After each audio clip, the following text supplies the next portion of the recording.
Bonsoir mesdames et messieurs, bienvenue sur MyIUC Télévision dans le cadre de cette émission Sportable. Sportable, c'est votre rendez-vous de l'actualité sportive sur le plan national et international et bien sûr les informations sur le plan du basket, la balle orange. Et bien dans cette émission, nous allons parcourir la liste de Marc Brice, le sélectionneur des Lions et notables du Cameroun. Et on va observer quelques tops et quelques flops dans cette liste. Et on va plonger dans l'univers du 2-0 du dimanche, et bien la révolution avec un club ici à Lok-Bessou, club santé. Et bien on plonge également dans l'univers du Maracana ou encore le Maramonde, les contours de cette compétition. On aura tout sur cette compétition là. Et bien dans la rubrique du dunk, le basketball entrera dans nos paniers.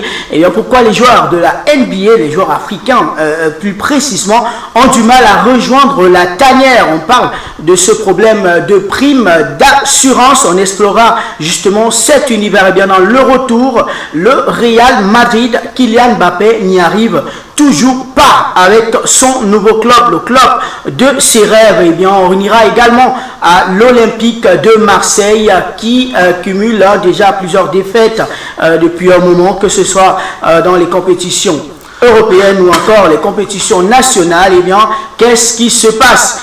Roberto De Zerbi n'est-il plus l'homme de la situation? On le fera dans cette émission, et bien avec deux experts qui nous ont rejoints aujourd'hui sur ce plateau de MyIUC Télévision. Et bien à ma droite, c'est Cyril Netom. Cyril Netom, responsable communication et développement du club santé. Il a plusieurs casquettes, il faut le dire, mais il aborde cette casquette aujourd'hui spécialement dans le cadre de cette émission. Cyril, bonsoir et bienvenue. Bonsoir Wembe, merci de me recevoir. Bonsoir également à tous les téléspectateurs de MyIUC. Alors à ma gauche, on aura Hervé Tchanga qui est un arbitre international FIMA et président également des officiels techniques au Cameroun. Et bien c'est dans la discipline du Maracana.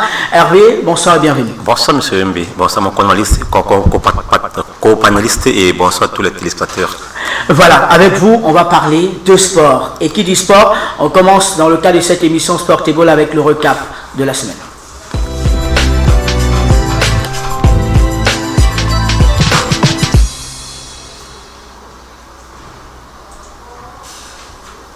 Eh bien, chers panélistes, il faut dire que hier, c'était la journée exceptionnelle au niveau de la Fédération camerounaise de football avec l'arrivée tardive de Marc Brice, le sélectionneur du Cameroun, qui est arrivé samedi dans la nuit et il a fait on va parler de sa conférence de presse. C'était hier dimanche à 11h. Eh bien, il a dévoilé la liste des 25 joueurs du Cameroun pour affronter la Namibie et le Zimbabwe. Eh bien, la question avant de parler de cette liste, d'explorer cette liste, pourquoi une arrivée tardive? Pourtant, on savait que Marc Brice, normalement, lors de la signature de son contrat, devait habiter au Cameroun. Hervé. Je ne saurais comment répondre, désolé, car ce n'est pas de mon ressort. Mais je pense que s'il y a eu un retard, sûrement il y a un problème en amont. Sûrement son vol a eu un retard. Sûrement il y a un dialogue en amont avec son supérieur hiérarchique. Je me dis, s'il y a un retard, quelles que soient les circonstances, dans la tanière, on saura qu'il devrait avoir un retard. C'est ce que je me dis.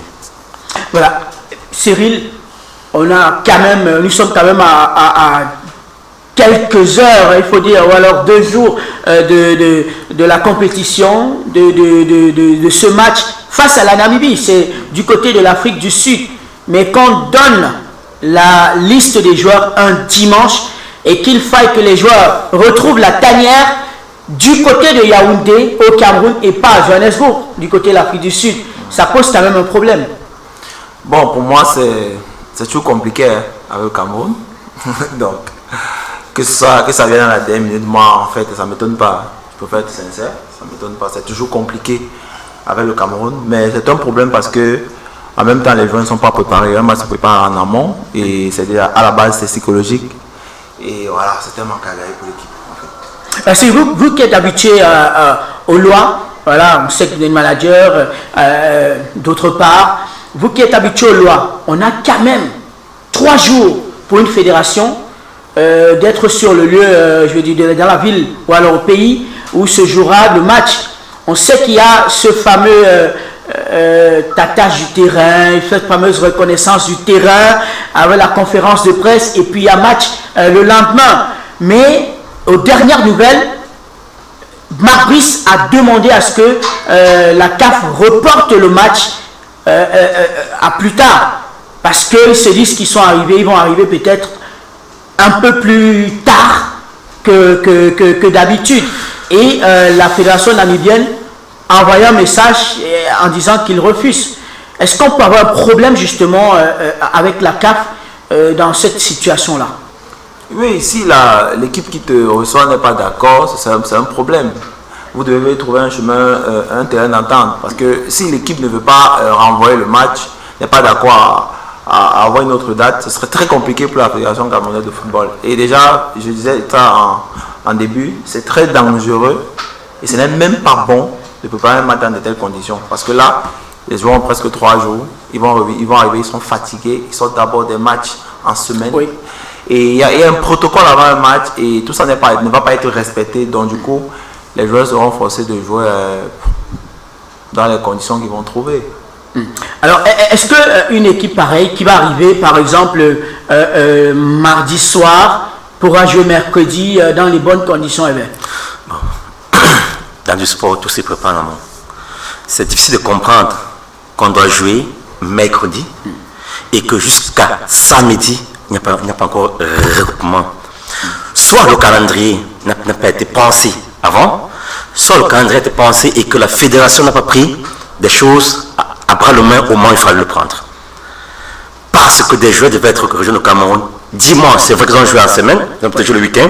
Ils devaient tous rejoindre au Cameroun dimanche et quitter le Cameroun lundi pour arriver peut-être lundi soir, se reposer et peut-être faire une séance de dégraissement le même mardi pour pouvoir jouer mercredi.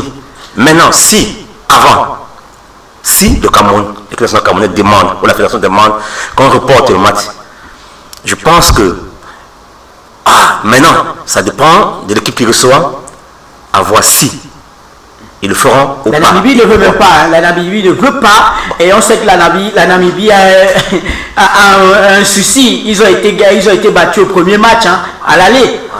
Oui, c'est un atout pour eux déjà. Comme ça que les Lions vont arriver en retard, ils seront fatigués, c'est vrai, ils seront émoussés. Mais bon, le lion reste le lion, moi je pense que le lion reste le lion. Même étant émoussé, le lion fait trop peur. Moi je pense que je pense que le lion il pense bien. Je pense. On ne va pas toujours rester sur le passé glorieux des Lions et notables. On sait tous qu'aujourd'hui il y a des rumeurs qui courent que le sélectionneur n'a pas de plan de jeu et que ce sont les joueurs qui jouent comme ils veulent selon leur ressenti en fait. Bon, moi je pense que le sélectionneur n'a pas encore mis une tactique en place qui marche. Pour moi, il y a des bons résultats. Il y a de très bons résultats, mais quand on regarde et tout, on voit quand même qu'il y a des joueurs qui se démarquent, que ce soit sur le plan international. Je ne vais pas citer les noms, hein, on connaît tous les noms. Je peux prendre l'exemple de Baleba, qui fait de très bons matchs, qui est sorti homme du match contre Manchester City, meilleur club en Angleterre en ce moment. Donc, c'est pour dire qu'il y en a tellement, hein. Il y a Mbemo, il y a Andro Nana, ils sont tellement nombreux. Donc, moi, je vois une équipe qui a des jeunes qui se déploient tellement à l'extérieur et ça se fait ressentir ici au Cameroun. Mais en termes de tactique, en termes de développement de jeu, moi, j'ai rien vu jusqu'ici. Donc, j'ose croire que peut-être ça va se mettre en place. On ne va pas quand même confondre le club et l'équipe nationale. L'équipe nationale, il y a un regroupement, il y a un schéma tactique qu'on fait en amont pour pouvoir jouer. En fait, le schéma tactique, c'est en fonction de l'adversaire. Oui. Alors, j'aimerais d'abord répondre un peu à mon ex, M. Cyril. Oui. Je vais dire, quand tu dis que Mabou n'a pas encore un schéma, moi je dirais pas vraiment. Je pense que malgré les hauts et les bas des coups qu'il a eu avec la nationale camerounaise, il a prouvé au moins ce qu'il pouvait et qu'il peut. Je pense qu'il ne fait qu'avec ce qu'il a en main. C'est le patron antanien, c'est lui qui sait qui est en forme, qui n'est pas en forme. Au Cameroun, habituellement, nous avons l'habitude de dire qu'il faut mettre tel ou tel joueur que l'autre met. Nous sommes loin, nous sommes très loin d'eux. C'est lui qui est tout près des joueurs, qui sait qui est prêt et qui n'est pas prêt. Donc, je ne partage pas mon avis que mon co-panéliste qui dit que Mabrice n'a pas encore un tactus speed. Non, là, à ce moment-là, je dirais non, vraiment, je ne suis pas d'accord avec ça. Donc, vous avez parlé des joueurs, le coach qui est proche des joueurs. On a justement rentré dans ce dépouillement de la liste de Marc Brice qu'il a publié hier. C'était lors d'une conférence de presse, justement. On a les mêmes 3 gardiens qui restent intacts avec Simon Gapadouedbou, Simon Omosola et André Onana. On se pose la question, comme d'autres Camerounais, Cyril, quand même, Fabrice Ondoa devrait normalement être dans cette liste. C'est pour ça que tout à l'heure j'ai dit quelque chose que mon panéliste n'a pas trouvé à son goût. Oui. Mais le Cameroun ne peut pas jouer sans ces 5 joueurs. Il ne peut pas. Si le Cameroun joue sans ces 5 joueurs, le Cameroun va perdre. Moi, je suis capable de le dire en télé. Si on n'a pas Ando Nana dans les goals, on n'a pas Christophe Rowe, on n'a pas Anguissa et Baleba et Momo, on va perdre tous nos matchs. Il faut le dire. Donc, on a des joueurs qui se démarquent. On a quand même si on n'a pas André Onana, on peut avoir quand même Fabrice Ondoa qui est quand même récent champion de l'Autonie. Ou encore Simon Gapadouedbou qui a trouvé à chaque fois. Ils devraient jouer par exemple ce genre de match. Mais ils ne vont pas jouer. C'est entre eux, on en a qui sera là. Parce que le code du jeu, ils ne sont pas tout. Il faut faire 3 points. Mais si on construit une équipe dans la durée, c'est la question qu'il faut se poser. Est-ce qu'on est en train de construire une équipe dans la durée si on fait jouer les mêmes joueurs qui sont déjà bons à l'échelle internationale? Et il y a beaucoup, oui. Oui, comme il dit, c'est vrai que moi-même, quand je regarde les 11 entrants de coach chaque match, je me dis, pour l'instant, il ne peut pas encore s'amuser. Il joue 3 points, il doit prouver encore Camerounais. Pour préparer une équipe, ce n'est pas en un jour, ce n'est pas en un mois, ce n'est pas en un an, c'est avec du temps. Je pense qu'on a piqué sur les U18, quelques-uns, pour mener au Lyon. Mais puisque je vais préparer encore à monter, c'est pourquoi au Cameroun, on joue un peu à la balance. On ne sait pas quoi, qui est là, qui n'est pas là. Je le coach vraiment jusqu'ici. Tout ce qui fait me plaît.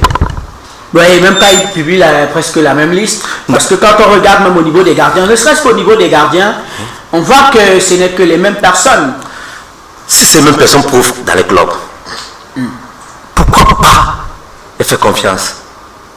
Pourquoi vouloir changer quand il a confiance à cela? Il sait, à cela je mets ma confiance. Ceux-là peuvent. Si André Onana n'est pas là aujourd'hui, tel peut le remplacer. Mais pourquoi vous voulez que nous changeons? Pourquoi nous sommes coachs chez nous? Pourquoi Cameroun nous voulons dire coach chez nous? C'est la question que je me pose. Mais est-ce que c'est normal? Est-ce que c'est normal qu'un footballeur de 33 ans vienne faire 90 minutes sur un stade? Voilà, pourtant il y a des jeunes joueurs qui peuvent prendre la relève. Puis à mesure, on va justement arriver au niveau des défenseurs, Cyril, si vous me le permettez. Christopher Rowe, Chacha Jackson, qui est au Hellas Vérone actuellement. On a Enzo Boyomo, qui est du côté sociétaire de Osasuna, qui est le nouveau venu dans la tanière. Noum Tolo, Guy Marcelin Kilama, Gandon Gadui. On a Jean-Charles Castelletto, Darlin Yongwa, Ngameni, Faye Collins. Arrêtons-nous un peu sur ce Faye Collins, qui aujourd'hui est sans club. Quand on regarde, on va prendre quelques exemples. Koundé Malang, qui n'avait pas de club, il était appelé. Quand il retrouve un club, il n'est pas appelé. Il y a d'autres joueurs également dans cette même situation. Mais Faye Collins, qui n'a pas toujours un club, mais qui est appelé. On a posé justement la question en conférence de presse à Marc Brice. Il a dit, il est important dans la tanière. Est-ce que vous êtes du même avis? Tant que tu es dans un club de foot, tu es à même de pouvoir livrer les matchs importants. Parce que là, il y a la compétition, tu te dois de te mettre à jour. C'est dans les entraînements que le coach connaît son équipe. Il a fait des noms, mais c'est dans les entraînements que le coach sait que celui-ci est en jambe ou pas. Maintenant, ailleurs, on utilise les meilleurs. Ailleurs, par exemple, excusez-moi de prendre cet exemple, à l'équipe nationale de France, il faut que tu brilles en club quand tu appelles l'équipe nationale. Mais chez nous, comment on va appeler un joueur qui n'a même pas de club? Sur quelle base on le sélectionne? Bon, c'est vrai, c'est difficile à dire, hein. C'est même difficile à expliquer. Mais je pense que il y a des joueurs qui travaillent dans les vestiaires aussi. S'il est important pour l'équipe dans les vestiaires, pourquoi pas? Si on sent que c'est un rassembleur, si on sait que c'est quelqu'un qui peut amener un tempérament d'abaisser, quand il y a tension, quand il y a quelque chose, pourquoi pas l'appeler? C'est vrai qu'il est difficile pour nous de dire, ok, il est sans club, pourquoi l'appeler, pourquoi. Mais je pense que le coach, Marc Brice, a peut-être un plan pour lui. Moi, je me dis, il a un plan pour lui. Parce que c'est le coach qui travaille avec les joueurs, c'est le coach qui sait pourquoi il convoque chaque joueur. Moi, c'est ce que je me dis vraiment. Je me dis, peut-être à sa place, il doit y être. Même si c'est pas dans le stade, il peut être important dans le vestiaire. Okay. Voilà, ça revient à ce que on disait autrefois avec l'équipe de France, comme vous l'avez marqué tout à l'heure, M. Cyril Mandanda, qui vraiment n'était pas aussi fameux, mais qui avait son rôle dans la tanière. Alors on va prendre les milieux de terrain, Zambo Anguissa du côté de Naples, Carlos Baleba qui, aux dernières nouvelles, ne sera pas là, il est forfait. On a un peu forcé du côté de Brighton sa blessure, malgré un match important, étincelant, où il est sorti à la fin avec le titre d'homme du match. Cyril, un joueur comme Baleba qui n'est pas dans la tanière, on sait qu'on est qualifié, mais il y aura quand même un gros manque. C'est un gros manque. Tous les Camerounais, c'est ça. D'ailleurs, même il y a des chansons en son nom. C'est lui qui fait vibrer le Cameroun en ce moment. Le Cameroun peut gagner ce match pour moi, mais ce sera difficile sans Baleba. Non. Pourquoi ça doit être difficile sans Baleba? Sans lui, nous avons gagné. Avec lui, nous avons gagné. On a vu quand même après, nous allons gagner. Non, c'est vrai. Pour moi, c'est un jeune montant. Je pense que le prochain match va faire du Cameroun. Pour moi. Je pense qu'il a un volume de jeu très énorme et il met en lumière d'autres milieux de terrain. C'est-à-dire, avant, on pouvait prendre un Zambo, joueur en récupération qui n'est pas trop son fort, mais avec lui, Zambo joue maintenant son vrai rôle. Moi, j'apprécie Zambo dans le rôle qu'il a maintenant. Mais sans Baleba, je pense que c'est vrai qu'on ne serait pas en difficulté. Mais le coach, comme je dis toujours, a un plan B. Je pense qu'il trouvera qui pourra fermer ce vide et qui pourra mieux faire. Peut-être Martin Ola qui est justement appelé aussi. Peut-être. Ou peut-être même Zambo pourra revenir. C'est vrai qu'au Cameroun, on a seulement entre guillemets la demoiselle, comme on dit souvent. Mais Zambo pour sortir le ballon avec l'instant du Cameroun. C'est ça qui est difficile. On l'a vu à plusieurs reprises. Il peut. Au Cameroun, c'est comme son quartier coupé, cloué. En anglais, quand on est là. Au Cameroun, on peut prendre un gardien de but, on le forme, on le met à jouer. Avant ça, je prends le cas du grand neuf, du Samuel Eto'o, à l'intérieur. Qui aurait cru qu'il pouvait jouer en latéral? Qui pouvait croire que Samuel Eto'o pouvait jouer en latéral avec un club un jour de sa vie? Mais il a joué, il a très bien joué. Laissons le coach faire. Je pense qu'il nous montrera beaucoup d'autres bonnes choses.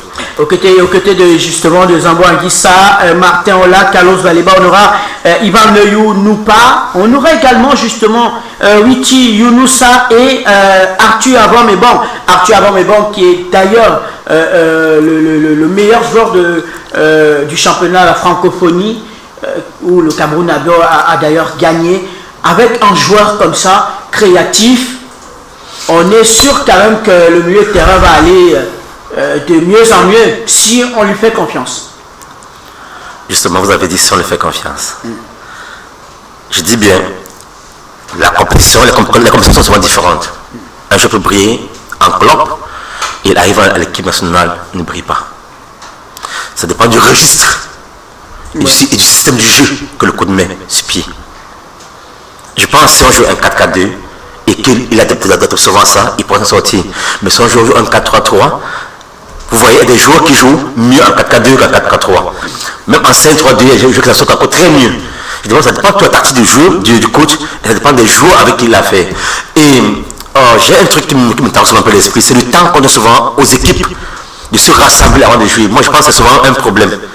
Parce que ils n'ont qu'une semaine. Voilà, ils n'ont pas assez de temps pour mieux se préparer avant d'affronter l'adversaire. C'est ça qui même qui bien souvent le football africain, parce que il faut avoir fait au meilleur. Automatiquement, il faut avoir fait au meilleur pour pouvoir s'en sortir. Mais pourtant, je pense qu'on devrait donner au moins encore un petit temps aux équipes nationales pour pouvoir mieux préparer le match. Au moins 2 semaines, Cyril. Alors, on sait que il y a quand même les clubs, il y a un problème. Les clubs parfois qui ne veulent pas libérer les joueurs parce qu'ils se disent que ces joueurs sont importants dans leur club. Oui, quand tu es tellement important, je vais vous dire, même Baleba, je pense que même s'il pouvait venir jouer et que le club sent que non, Pour nous, il est plus important qui se repose. Même si on sait qu'il peut aller jouer avec ce mal-là, même si on sait qu'il en envoyant le mal, c'est pas grand chose. On peut dire non, vendre ce toi qui se pose. Parce que les sciences chez nous encore différentes. Oui. Tout au Cameroun, c'est vrai, on dit, nous sommes qualifiés. Mais si il suffit qu'ils nous donnent 2 matchs, ça va changer la donne. Oui. Change des calculs. Ouais, change des calculs, justement. Donc je pense que prions juste pour que les Lions nous font encore sourire. Parce que c'est vrai, parce qu'on va dire oui, il faut, mais je crois au Lion, moi je crois au Lion. Oui. Je crois vraiment au Lion. Prier. Non, vous savez, le foot est souvent. Le foot, c'est vérité que nous-mêmes, spectateurs, on n'a pas comprendre. Souvent, une équipe joue vraiment. Vous dites, pourquoi il a fait qu'on perdre? Il y a juste qu'on peut expliquer le football, mais qui arrive toujours. C'est clair. On a vu, on l'a remarqué avec Manchester City face à Brighton. Manchester City qui menait. Et bien, Carlos Baleba qui est entré. Il a changé visiblement la physionomie du match. On a également un nouveau dans la tanière qui joue en 2e division française, à Rodez plus précisément, qui a contribué à la large victoire justement de ce club-là, 5-0 du côté de la 2e division en France. Il s'appelle Witi Younoussa. Un joueur pareil, Cyril. Le Cameroun qui est qualifié, normalement on devrait lui donner sa chance de jouer même dès l'entame de jeu. Pourquoi ne pas roder même l'équipe de Marc Brice? Moi, j'aimerais bien que, personnellement, que Marc Brice, je vais dire ça comment, qu'il ait envie de changer un peu la donne. Nous sommes qualifiés, est-ce qu'il va faire avec les mêmes? C'est la question qu'on se pose. Pour moi, s'il va avec les mêmes, c'est quand même, ça sera un coach qui ne prend pas de risque. Et le Cameroun, c'est une nation appelée à gagner de gros trophées. Le Cameroun est un grand nom. Ouais. On s'attend quand même demain à aller être représentatif à une Coupe du Monde. On a la Coupe d'Afrique au Maroc qui arrive. Oui. Et tu ne peux pas connaître tes joueurs si tu ne leur donnes pas le temps de jeu sur un espace plus important. Parce qu'un match avec l'équipe nationale du Cameroun, ce n'est pas la même chose. Et quand on te titularise même à un match, ça te met en confiance. Le joueur donne la confiance pour s'exprimer. Bon, moi, j'aimerais bien voir ce coach, Marc Brice, notre coach, prendre des risques. Mais je pense qu'il ne prendra pas. Prendre des risques, c'est dire également de mettre Vincent Baka, le capitaine des Lions Indomptables, qui justement est appelé, qui ne fait vraiment pas long feu du côté de son club en Turquie. On a Christian Massogor qui, Hervé, qui a même ces derniers moments avec l'équipe nationale et tout feu, tout flamme. Excusez-moi, je dis parce que quand nous Camerounais, j'ai bien sur ce sujet, nous disons roder l'équipe. Ouais. C'est beau de dire de roder l'équipe. Mais si par erreur, je ne suis pas pro Mabrice, je ne suis pas pro Mabrice, juste que j'ai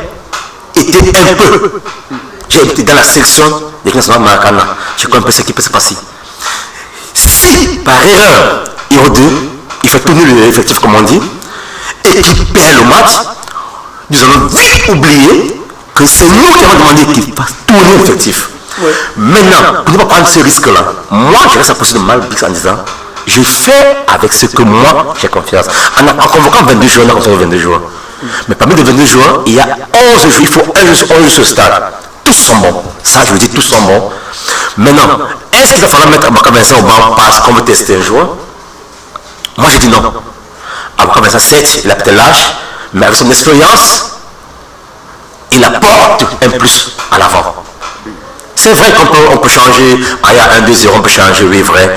Mais ce qui ne le fait pas, même quand nous sommes à 4-0, par exemple, il laisse toujours les mêmes joueurs jouer. Pourtant, il y a d'autres qui peuvent visiblement mettre sur le terrain et regarder le comportement.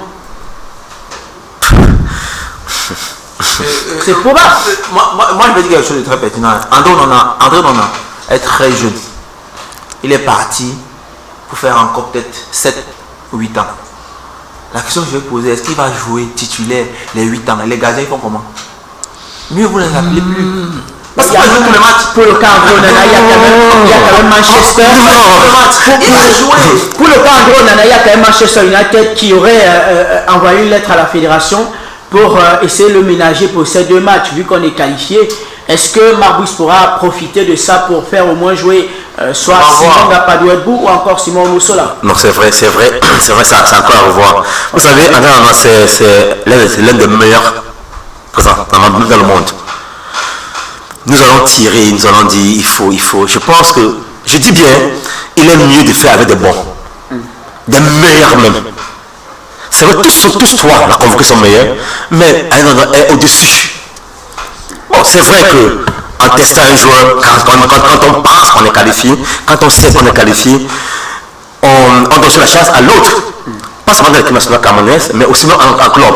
Parce que quand un joueur est exceptionnel dans son équipe, il a une visibilité autre. Quand il brille sur l'équipe nationale, il peut être convoqué et être appelé de partout le monde. C'est vrai qu'en laissant au banc aussi, on va dire, le coach n'aime pas, le coach fait ceci, mais le coach ne peut pas prendre des risques. Il dit, mais il ne peut pas prendre des risques. Vraiment, mettez-vous un peu dans sa posture, vous dites-vous, si j'étais Marc Brice, et que je prenais le risque de mettre un joueur, et que par hasard, je perds ce match, par erreur du gardien, qu'est-ce que les médias diront? Qu'est-ce que même des joueurs me diront? Pourquoi donc prendre ce risque? Parce qu'au Cameroun, nous sommes tous footballeurs. Hein. Si le Cameroun a 20 millions d'habitants, nous sommes 20 footballeurs au Cameroun. Ça, c'est la meilleure. Nous n'avons pas des godasses. Voilà. On va continuer. Il y a Brandelo qui est là, qui est tout feu tout flamme du côté de la Première Ligue, qui est déjà à 8 buts, comme son compatriote africain, Yohan Wissa. On a Boris Hénon, on a également de l'autre côté Franck Magri, savoir qu'on l'a cité, Patrick Soko, Georges Kevin Koudou, Mimine Gamale. Georges Kevin Koudou, en 30 secondes, est de retour. Est-ce que c'est pas la pression du peuple camerounais qui a fait que Mabrice le convoque? Je ne sais pas, hein, mais moi je l'aime bien, Koudou. C'est un jeune qui aime le football, qui est très engagé. Je l'aime bien, mais c'est un peu compliqué pour moi. Parce que quand je regarde cette liste, je vais te rejoindre. Le coach fait avec ce qu'il est. Voilà. Mais pourtant, il a quand même annoncé qu'il a supervisé plus de 3000 joueurs camerounais. Oui. moi, je vais dire une chose. Moi, j'ai besoin personnellement, en tant que Camerounais, de voir peut-être le coach venir avec d'autres joueurs qu'on ne connaît pas, de prendre des risques avec ces joueurs qu'on ne connaît pas et de les mettre à la lumière. Parce qu'on va prendre le risque avec Bassoko. Bassoko était déjà descendu, mais le coach prend des risques avec Bassoko. Disons la vérité. Et Bassoko a plutôt livré un très bon match. Mais pourquoi il prend le risque avec quelqu'un qui a déjà un nom?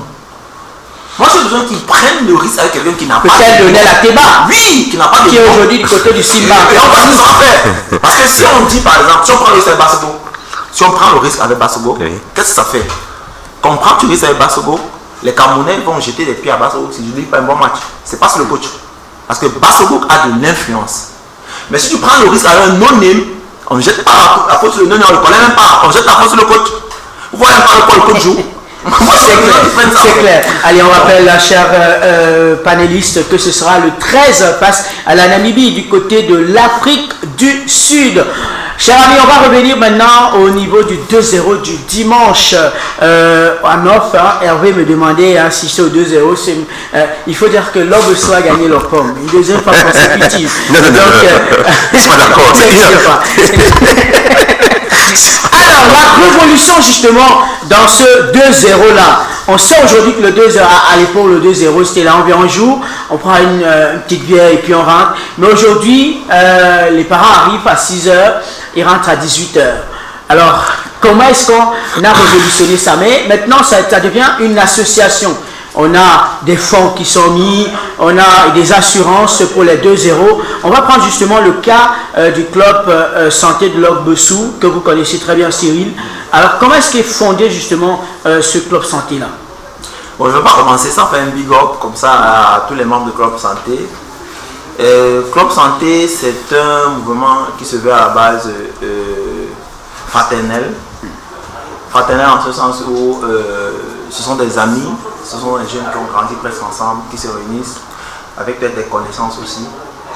et qui se viennent en aide autour de l'alcool et autour du football. Qui se vient en aide, ça veut dire quoi? Ça veut dire que si par exemple il y a quelqu'un qui a un malheur, qui a un événement heureux, nous venons en aide à ce membre du club santé là. Donc voilà un peu le côté fraternel de club santé. C'est également un mouvement qui se veut corporate.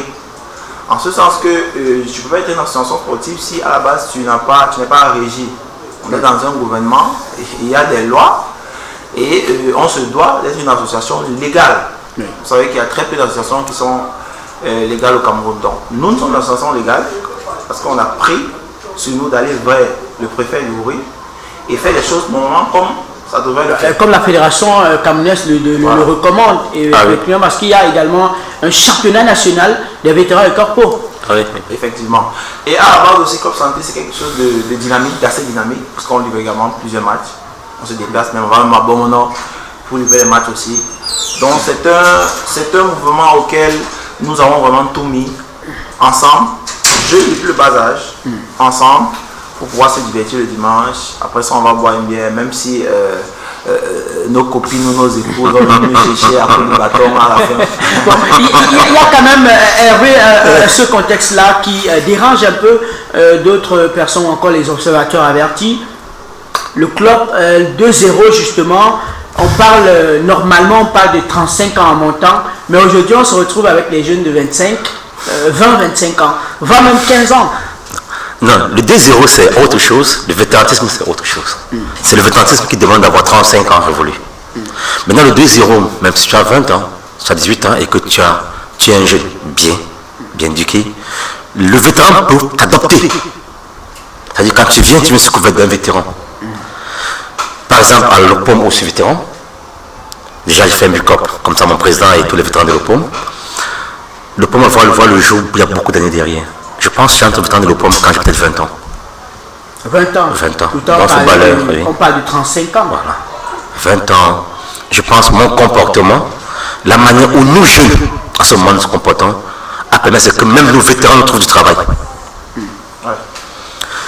Nous avons compris qu'avec eux nous pouvons grandir. Ça fait ce qu'on dit qu'il faut créer une association. Personne n'a d'emboudé. Nous sommes pas en association. Aujourd'hui nous jouons, nous venons dans toutes les villes du Cameroun. Bonheur ou malheur d'assistance, c'est-à-dire que le volet social a pris au-dessus. Mais c'est ce que cette révolution-là, le volet social dans les clubs 2-0 du dimanche. Justement, c'est ce que je déplore chez les vétérans. 2-0 vétérans, c'est la boisson. Moi déjà, je ne consomme pas, je reste ça. Mais c'est quand même la matière première, 2-0, la troisième mi-temps. Vraiment, je déplore vraiment de l'alcool. Bon, je déplore l'excès d'alcool. Un vétéran vraiment ne doit pas jouer en 90 minutes et boire en 10, en 20 temps. Non, vraiment, je déplore vraiment ça. Je déplore vraiment ça. C'est un moment de résistance, disons-nous. Non, je pense, pour moi, je me dis que c'est souvent même pas ignorance. Je souhaiterais que de boire avec tout cet argent-là, qu'on crée des entreprises, qu'on crée des emplois pour les jeunes avec ça. Moi, personnellement, je déplore vraiment ça. Vous allez me voir difficilement mettre sur place où je joue. Parce que je joue à 3 vétérans le dimanche. Je joue au vétéran Makana à 6h, 8h. Je joue au vétéran de l'Obésso, tu connais, 8h, 10h. Je joue au vétéran de Coton, 10h, 13h. Je ne mets pas le temps de mes vétérans. Toute une journée? Oui. Ah, les autres. Ça ne me plaît pas, ça ne me gagne pas en prendre de la colle. Oui. Alors, il y a quand même quelques innovations de côté du club santé, ou encore quelques dates à retenir, par exemple. Oui, nous avons un événement cette fin d'année. Ce sera le 27, un événement de clôture que nous organisons toujours. C'est un moment également pour se recréer. Mon frère, il n'est pas pleinement de la vie. Parce que nous, on sait comment bouger. Nous, on sait comment partir. Donc, on ne décide pas. On va pas si on doit boire de l'alcool. Mais en autre, il faut le préciser, ce sont des jeunes, je dis bien tous, qui sortent le matin et qui rentrent le soir. Qui ont des épouses, qui ont des entreprises. Il n'y a pas de voyous. Il y a plein de choses voyous à Club Santé. Je ne pas dire le contraire. On peut voir. Je ne pas dire le contraire. Si madame ne nous appelle pas, on ne rentre pas. On aura l'occasion justement l'opportunité d'assister à un gros match, peut-être avec les vétérans de Club Santé. On sait que c'est les vétérans de l'OPOM, c'est les grands goals. C'est les vétérans de Club Santé, c'est Petit Goal. Et justement, ça m'amène à aller justement dans ce sport-là qu'on a à révolutionner du côté de l'Afrique. On parle bien de l'Afrique de l'Ouest où est né ce mouvement sportif, le Maracana. C'est quoi le Maracana justement pour vous?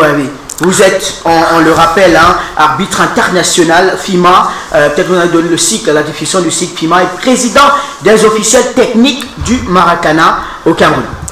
Merci de me passer la parole. Alors, je dis d'abord un bonsoir à mon président, Dr Ebekamga, qui a su me faire confiance. La FIMA, c'est Fédération Internationale Maracana Association. Je suis arbitre international et le seul présentement au Cameroun du Maracana. Le Maracana, c'est une discipline tellement plaisante que c'est juste un stade de handball de 20 sur 40 ou de 22 sur 44. Là, sa dimension normale, c'est le Maracana. C'est pratique à 6 joueurs.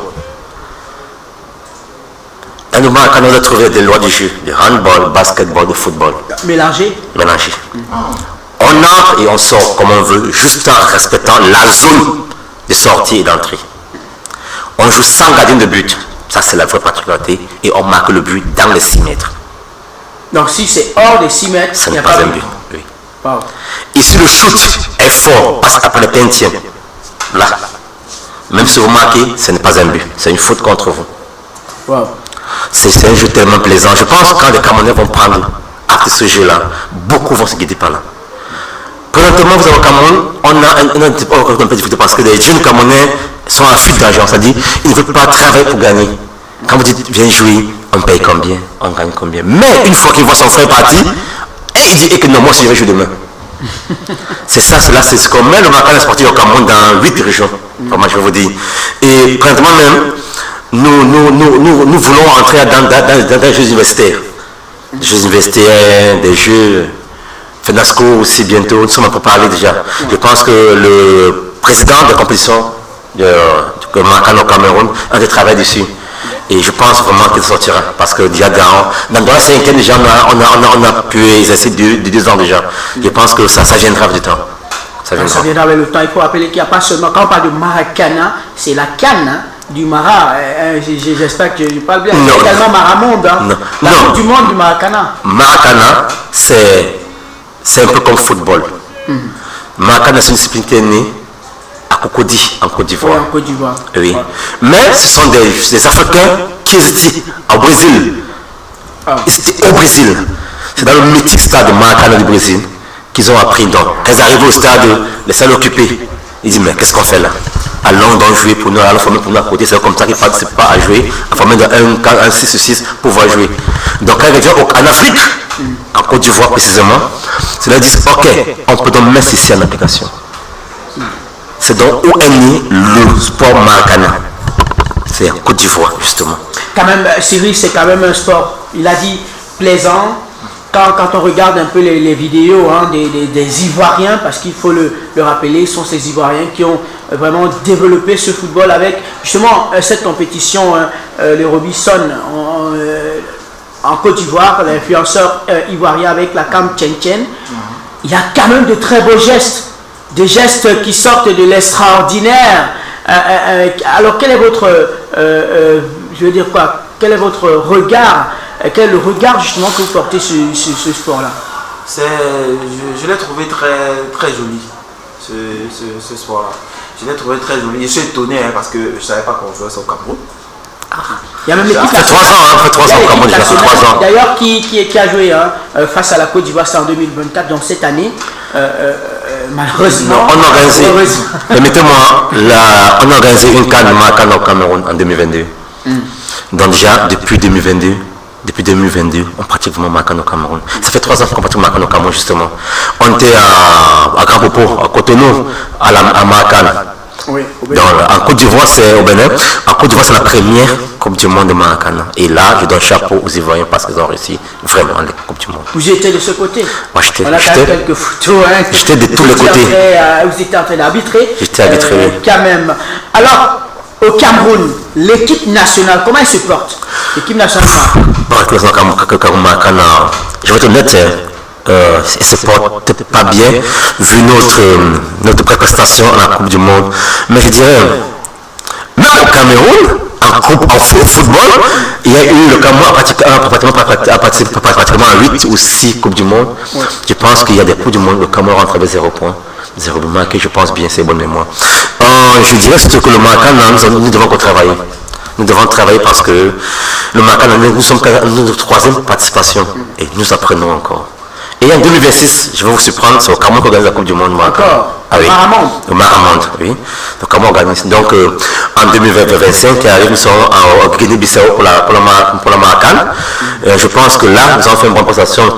Évidemment, en Rampopo, nous avons fait une très, très belle prestation. Nous sommes sortis 3e. Nous sommes sortis 3e en perdant notre match de classement. 3e. Mais je pense que nous avons quand même beaucoup à faire au Cameroun. Nous avons beaucoup à faire dans le Maracana au Cameroun. Voilà. Alors, on va peut-être sortir sur ce sujet. Où se trouvent les stades du Maracana au Cameroun? Nous avons beaucoup de stades homologués pour nous-mêmes, mais nous pratiquons le Maracana dans tous les stades de handball du Cameroun. C'est-à-dire, présentement à Douala, nous jouons au Modias, nous jouons au stade de handball de Godi. À Yaoundé aussi, il y a des stades que vous connaissez. C'est vrai que nous comptons aussi jouer dans des stades comme le stade de Japoma. Si l'État de Cameroun permet vraiment cela, nous serons heureux. Et nous invitons même beaucoup des jeunes Camerounais à y pratiquer ce stade, ce sport vraiment. Parce que nous jouons 2-0 de Maracana tous les dimanches, 6 à 8 heures, comme je l'ai dit au départ, au stade Modias à Bonne Il y a une date, je veux dire un âge limite pour pratiquer ce sport. Oui. Le Maracana se joue à 6. Présentement, il y a une modification. Avant, c'était 35 ans à XH. Maintenant, il y a des 18 ans à 34 ans qui sont les juniors. Parce que nous sommes allés à la Maramonde avec une équipe de 3 catégories mixées à 3. Donc 18 ans, 34 ans sont les juniors. 35 ans à 44 ans sont les seniors. De 45 ans à 56 ans, 57 ans sont les super seniors. Bon, pourtant, la nuance c'est qu'à Grand Popo, au Bénin, nous sommes allés avec 2 équipes.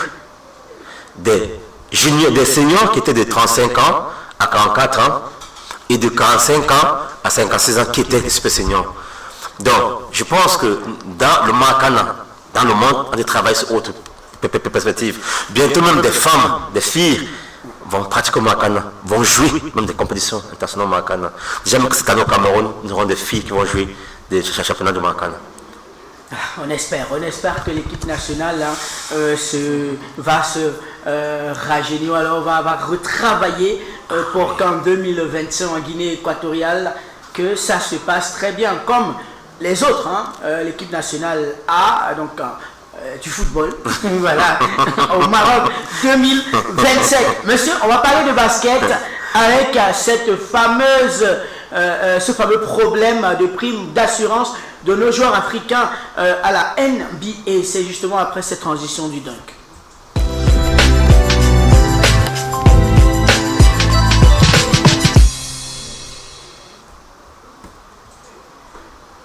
Alors Cyril, vous êtes manager. On a des joueurs qui évoluent du côté de la NBA, des joueurs africains. On sait que pour revenir jouer avec leur équipe nationale, c'est pas du tout facile. On parle d'une prime d'assurance. On a eu quelques informations du côté de la NBA qui disent qu'une franchise ne peut pas payer énormément de millions de dollars à un joueur et le laisser partir jouer avec son équipe nationale sans assurance. Comment est-ce que vous appréhendez cela? Bon, c'est un sport déjà qui est à la base très rigoureux, très strict, parce que la préparation est énorme. Pour être un basketteur, ça demande beaucoup en termes de critères ou de conditions, je dirais comme ça. Donc c'est beaucoup de moyens déjà investis sur le basketteur. Et derrière, ce sont des aides qui coûtent extrêmement cher. Je dis bien extrêmement cher. Et nous sommes dans un monde capitaliste. C'est compliqué pour quelqu'un qui coûte extrêmement cher de pouvoir venir au Cameroun dans des conditions que nous connaissons tous.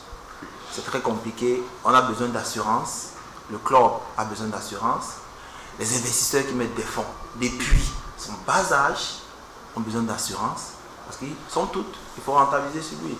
Un joueur qui se blesse parce que on n'a pas bien échauffé le joueur, parce qu'il y a des choses qu'on n'a pas faites.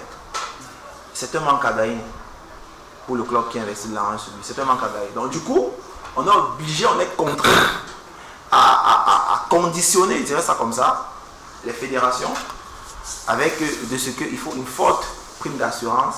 Mais vraiment, moi je dirais que c'est un problème et on va encore vivre ça longtemps. Il faudra vraiment trouver une solution à ça. Et je pense que même si le basketteur est patriote, il a la volonté de jouer avec sa sélection. Son équipe, ouais. Ce sera compliqué. Ce sera très compliqué. Justement, la volonté, on parlait de Pascal Siakam qui disait qu'il voulait rejoindre l'équipe nationale, bizarrement, ou alors malheureusement, c'était à la veille de la signature de son contrat avec sa nouvelle équipe, mais qu'il n'a pas pu trouver la tanière. Et on a encore évoqué cette fameuse prime d'assurance. On parle des joueurs comme Embiid, qui n'ont pas pu rejoindre la tanière, Lumba Mouté, qui a même dû payer justement sa prime à lui seul de ses propres poches. On a envie de poser la question, Hervé, que fait la Fédération camerounaise de basketball pour que ces joueurs-là ne retrouvent pas l'équipe nationale? Est-ce que l'État, par exemple, au travers de la Fédération, ne peut pas s'assurer ces primes-là, ou alors gérer ces primes-là de ses propres poches? Vous avez posé la bonne question. Moi, la question que je me pose, c'est de savoir à qui revient la charge de l'assurance du joueur. Est-ce à l'État ou à la Fédération? Quand j'aurai cette réponse, maintenant je peux répondre facilement. Parce que je me dis, tout joueur, tout homme, tout être humain aimerait bien représenter son pays, quel que soit où il est. En toute discipline. Je ne peux pas comprendre comment est-ce que nous avons des talents. Nous avons des talents à l'extérieur et que pour revenir jouer chez eux dans leur pays, pour valoriser le vert ou jaune, il ne faut qu'une assurance. Et que juste pour cette assurance-là, il ne puisse pas rejoindre son équipe. C'est pas moi, comment on comprend pas moi ce qui se passe. Donc la question que je me pose moi en premier, c'est de savoir à qui vient la charge de l'assurance du joueur. Est-ce à l'État camerounais? Est-ce à la fédération? Toujours que la fédération dépend aussi de l'État. Moi, je n'ai pas à comprendre justement ce qui se passe. Là, je peux donner mon avis sans juste comprendre d'abord cette préliminaire-là. Quand je vois cet élément, la réponse à ma question. Auparavant, pourtant, la NBA, la franchise, pardon, pour laquelle jouait le joueur, payait ces primes-là, mais à un moment donné, elle s'est dit, mais pourquoi le faire seul? Pourtant, l'équipe nationale pouvait quand même s'occuper de ça. Est-ce qu'on ne peut pas avoir une négociation entre la franchise et l'État du Cameroun pour pouvoir traiter ce cas d'urgence? Parce qu'il y a de l'urgence. On a des joueurs qui n'arrivent pas à rejoindre leur sélection. Ce n'est pas qu'au Cameroun, hein.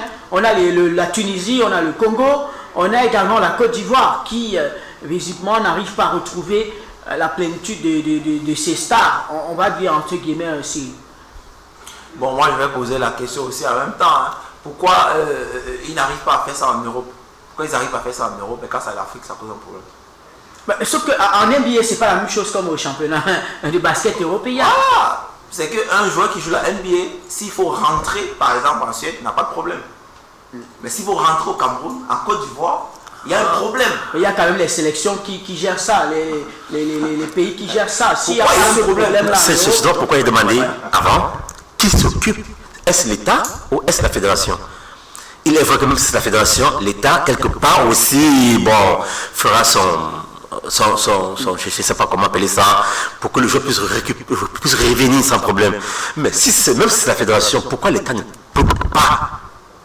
Je me dis, si nous connaissons que ici nous sommes, tel est important pour nous, tel peut nous amener des titres, nous devons investir sur lui aussi.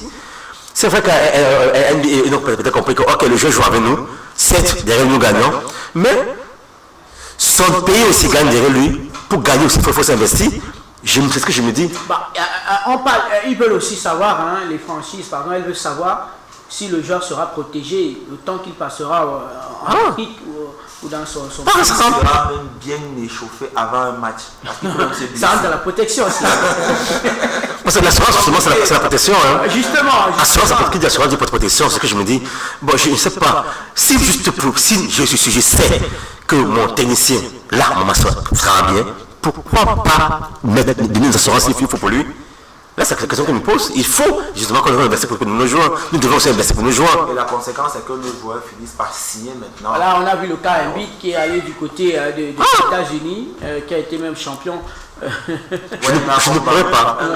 Et Nicolas Batum qui sont allés ailleurs, par exemple. Je ne pourrais pas tirer sur un basketteur qui va ailleurs parce que je me dis, quand il est au pays, qui joue le pour et contre, il se dit, je suis à quel niveau au Cameroun? Nous jouons que j'ai le championnat au Cameroun. Est-ce que nous sommes assurés? Est-ce que je suis bien nourri? Est-ce qu'en allant ailleurs, j'aurai tout cela? S'il répond à oui, j'aurai tout cela, pourquoi pas l'ailleurs? Et ils le font, hein. On a Koloko qui était au Cameroun, qui jouait ici, dans un club ici, je crois, c'est FAP, qui aujourd'hui est du côté de la NBA, qui n'arrive plus à jouer avec l'équipe nationale. Pourtant, auparavant, il jouait avec l'équipe nationale. Eh bien, il faut dire que c'est une question qui demeure. Hein.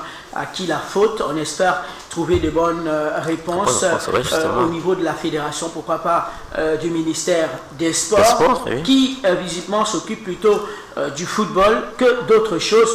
On espère que le ministre fera tout son possible pour gérer les différentes fédérations comme il se doit. Messieurs, on va en Europe. Il y a beaucoup de choses à dire par rapport aux clubs qui sont en train de faire des choses incroyables et pour d'autres, des choses qui ne plaisent pas aux fans. On va à le retour.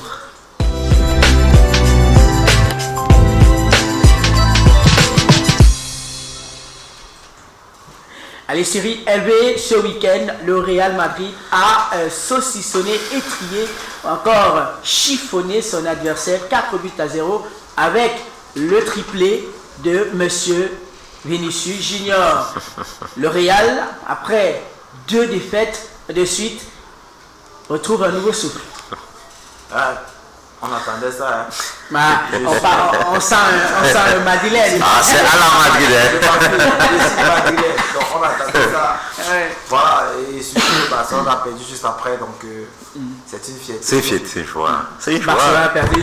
Vous êtes aussi mais je suis Madeleine de sang. Donc là, je suis de souche. Là, je sais comment dire. Vous savez, même le serpent se renverse. C'est comme ça mon patron, on dit souvent. Pourquoi quand le Real perd un match, ça fait tellement parler? Pourquoi? On sait qu'il y a beaucoup d'attractions sur cette équipe-là. C'est quand même une équipe galactique, une équipe mythique dans le football mondial. Mais je dis, le Real, c'est la meilleure. Pas la l'une des meilleures, c'est la meilleure équipe du monde. Il n'y en a pas deux. Et quand le Real joue, j'ai un truc que je garde en mémoire, c'est que tant qu'on n'a pas sifflé, nous avons toujours espoir que nous pouvons gagner. C'est clair. Alors, dans ce Real, quand même, il y a quelque chose qui ne fonctionne pas. On le voit tous, on le ressent. Kylian Mbappé qui n'arrive toujours pas, Cyril.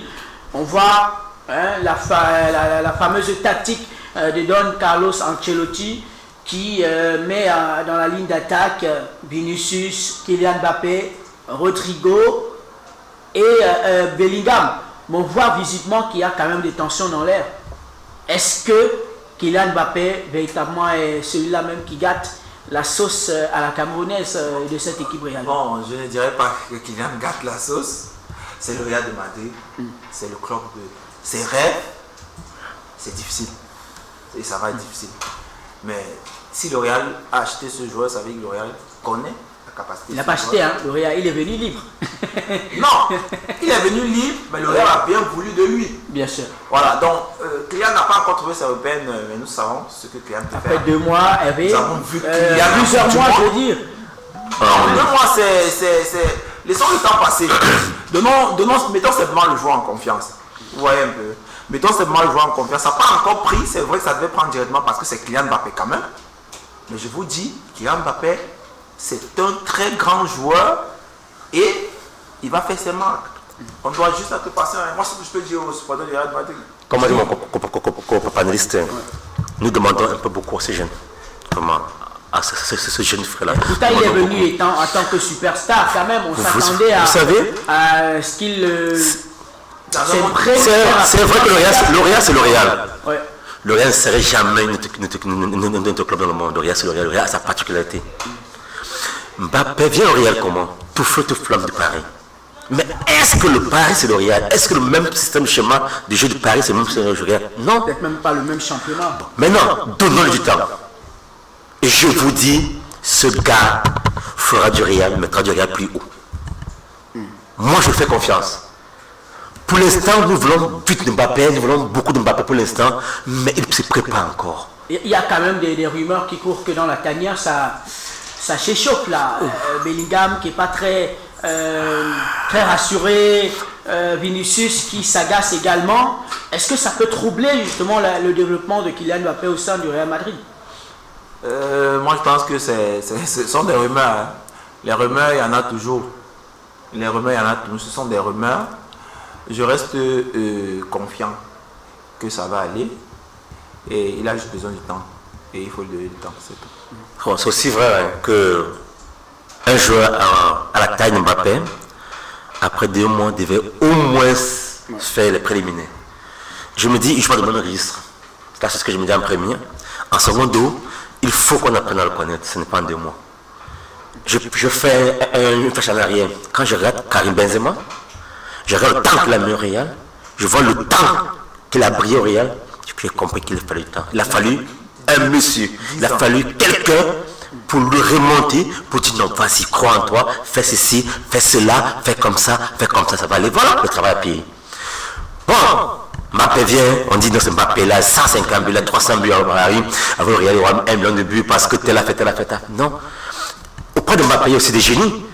Il y a aussi des joueurs qui ont besoin du but, qui veulent aussi marquer, qui veulent aussi prouver que non, même si Mbappé vient, je peux aussi, je suis toujours celui-là. Voilà. Donc, il doit juste avoir, préparer une bonne sauce, savoir que voilà, Mbappé aime des ballons en profondeur, Mbappé aime des ballons comme ça à gauche, Mbappé aime comme ça à droite. Bon, voilà. Quand il appelle comme ça, on donne comme ça. C'est pas en 2 matchs que ça se fait. Ça se prépare même aux entraînements et avec du mois, avec du temps aussi. Donnons juste le temps, vraiment faisant de confiance, il va nous faire rêver.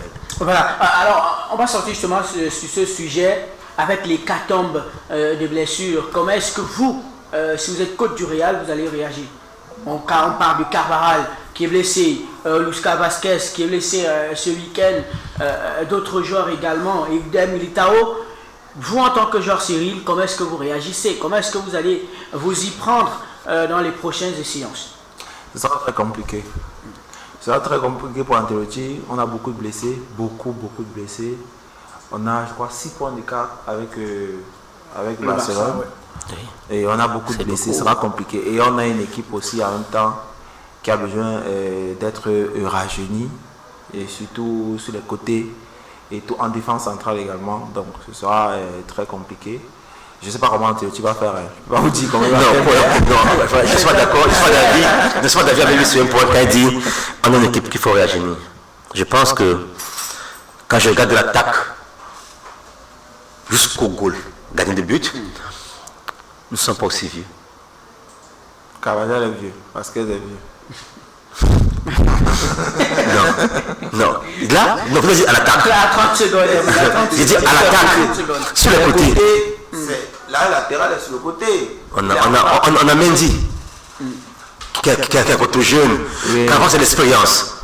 On ne peut pas mettre juste 11 joueurs de jeunesse. C'est pourquoi je dis même que le Camerounais, après Vincent, son expérience, il compte aussi. Non, nous prenons quand même beaucoup de buts. À cause de la DS.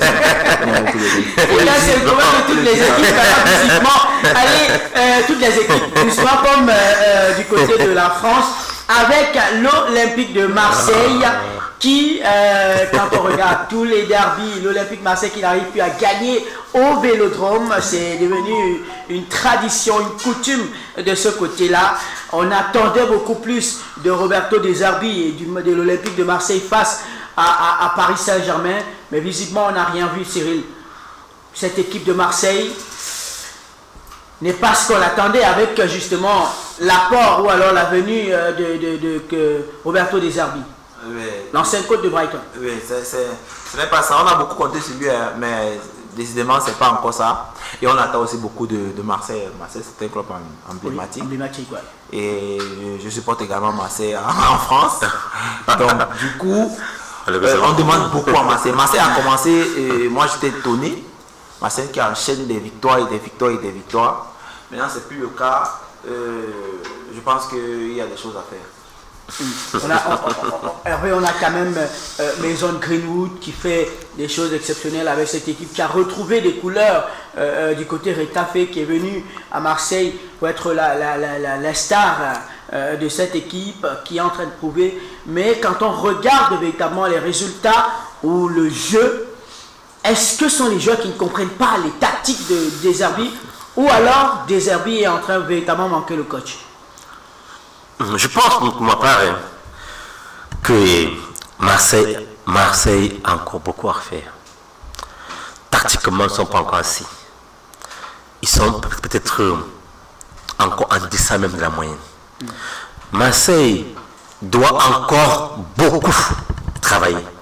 Au début, c'est vrai, Marseille a fait, c'était la seule cause de l'enfant. Vraiment, Marseille devant Paris, Marseille a encore beaucoup à prouver. Vraiment, Marseille doit encore beaucoup travailler. Pas seulement, hein, il y a beaucoup de clubs qui sont en train de se réveiller. Par exemple, Rennes, qui a recruté Sampaoli. Oui, Rennes a un bon groupe. Rennes a un groupe. Vous savez, quelque part aussi, le coaching joue. Je pense que le coach Marseille n'a pas retrouvé le bon mot, le mot qu'il faut pour ces joueurs. Je pense pas comme ça. Mais je pense qu'avec du temps, ils trouveront. Peut-être, je souhaite juste beaucoup de courage à mon journaliste. Je pense que ne demandons pas beaucoup à Marseille. Marseille a 2 défaites à domicile. Marseille n'a pas perdu à l'extérieur jusqu'ici. Marseille est 3e de son championnat. On demande 3 à Marseille en fait. Mais on doit demander beaucoup plus parce que c'est une équipe mythique, emblématique. Oui, un peu comme le Real, justement. Pourquoi ils aiment beaucoup le Real? Parce qu'ils n'ont pas le droit. Ce sont les clubs qui n'ont pas le droit aux erreurs. Ils n'ont pas le même budget quand même. Hein. Et tout.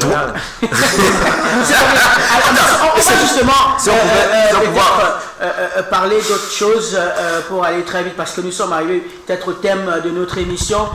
Chancel Belba, on va terminer par là, on va sortir par là. Chancel Belba, pourrait-il pas revenir dans cette équipe? On sait que c'est le guerrier, c'est le léopard de cette équipe. On l'a vu les 2 saisons qu'il a passées dans ce club avant d'être relégué visiblement sur le bas ou quand même dans les tribunes. Est-ce qu'il ne manque pas un Chancel Belba pour retrousser les manches des autres coéquipiers? On va prendre 30 secondes chacun. Je laisse ce qu'on va essayer d'exprimer. C'est qui passe la main justement. On va prendre 30 secondes pour passer. Chancel Belba, c'est quelqu'un qui joue un peu comme les Camerounais. Il a beaucoup de Emley, comme on dit ici chez nous. Et on a besoin de ces Emley-là. On a vraiment besoin. Donc, je pense que... Pourquoi pas? Pour qu'il revienne, il faut d'abord gérer ce problème avec l'administration qui, visiblement, est en train de l'accuser selon certaines rumeurs à tort. On sait tous qu'il y a eu des échauffourées avec la direction, encore Mehdi Benassia, qui est l'ancien joueur du Maroc, voilà, l'ancien capitaine du Maroc. En 30 secondes, quand même, Chancel Belba pourrait revenir, et je pense que ça pourrait aller selon vous. Est-ce que c'est vrai, c'est bien possible? C'est bien possible. Je demande toujours aux athlètes d'être disciplinés et respectueux avec les supérieurs hiérarchiques. Si vous êtes un bon joueur, très bon joueur, que vous n'êtes pas discipliné, vraiment, ça ne sert à rien de jouer. Sinon, vous trouvez toujours des embûches dans votre parcours. Surtout, beaucoup de courage à Marseille. Allez, merci Cyril. C'était un plaisir de t'avoir dans cette émission. On espère vraiment te retrouver prochainement. On sait que c'est très difficile avec le temps, ainsi qu'à toi, Hervé. Oui, on espère, pourquoi pas, se retrouver du côté de la Guinée ou encore les différents stades au Cameroun, du Maracana, pour vraiment faire vivre cela à de nombreux téléspectateurs de Maïs et Télévision. Merci encore. Merci à vous. Je souhaite vous inviter au lancement à la première journée du championnat Maracana qui se jouera au Modias. Je vous tiendrai informé. D'accord, ça marche. On a pris le rendez-vous. Mesdames et messieurs, comme toujours, restez fidèles à nos prochaines éditions sur MAIUC Télévision.